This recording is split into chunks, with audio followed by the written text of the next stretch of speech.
Multiple sclerosis एक neurological problem है जो ब्रेन से और स्पाइनल कॉर्ड से पैदा हुई जो हमारी नसें होती है वहां से पैदा हुई बीमारी हम कहते हैं मल्टीपल स्क्लेरोसिस को। हेलो फ्रेंड्स, मैं हूं doctor Kunal Barauni, senior consultant neurologist.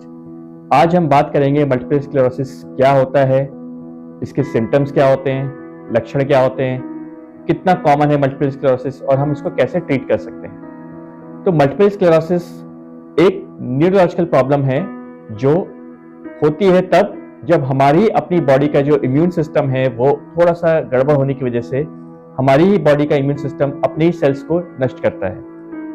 ये ब्रेन में पैदा हो सकती है, स्पाइनल कॉर्ड में पैदा हो सकती है और इसके सिम्टम्स कुछ घंटों में पैदा होते हैं और एक दिन 24 घंटे तक ये कम से कम नहीं तो बढ़ते भी हैं।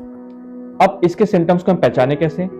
इसके सिम्टम्स काफी हद तक स्ट्रोक के सिम्टम्स की तरह मिलते जुलते हैं, जैसे कि अचानक से कभी भी आंखों की रोशनी में चला जाना, धुंधला दिखाई देना, डबल दिखाई देना, चलने में अचानक से लड़खड़ाहट हो जाना, अचानक से एक हाथ पांव का सुन्न हो जाना या काम करना बंद कर देना, कभी ऐसा लगे कि नाभि के आसपास किसी ने कस के टाइट से बांध दिया हो और पैरों में कमजोरी आ गई हो, कभी कभी मरीज को ब्लैडर सिम्टम्स हो सकते हैं, पेशाब में दिक्कत हो सकती है। तो ये सारे सिम्टम्स मल्टीपल स्क्लेरोसिस से की वजह से पैदा हो सकते हैं। अब मल्टीपल स्क्लेरोसिस कितना कॉमन होता है?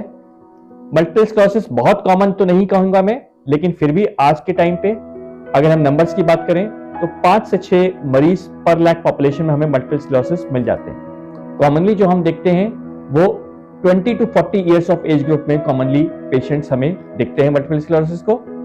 ज्यादातर मल्टीपल स्क्लेरोसिस फीमेल्स में पाया जाता है एज कंपेयर टू मेल्स में। अब हम इसको डायग्नोज कैसे करें? मल्टीपल स्क्लेरोसिस के जैसे मैंने आपको सिम्टम्स बताए, अगर किसी को भी इस तरह के सिम्टम्स के लक्षण दिखाई देते हैं तो तुरंत ही अपने न्यूरोलॉजिस्ट से मिलें और इसके सिम्टम्स की हिस्ट्री जब हम लेते हैं और हम पेशेंट को एग्जामिन करते हैं, कुछ टेस्ट जैसे कि एमआरआई हम करके देखते हैं ब्रेन का, स्पाइनल कॉर्ड का, तो और कुछ और टेस्ट होते हैं जैसे वीपी टेस्ट है, पैरा टेस्ट है, कुछ ब्लड टेस्ट है। ये सारे टेस्ट करके हम डायग्नोज कर पाते हैं कि पेशेंट को मल्टीपल स्क्लेरोसिस है।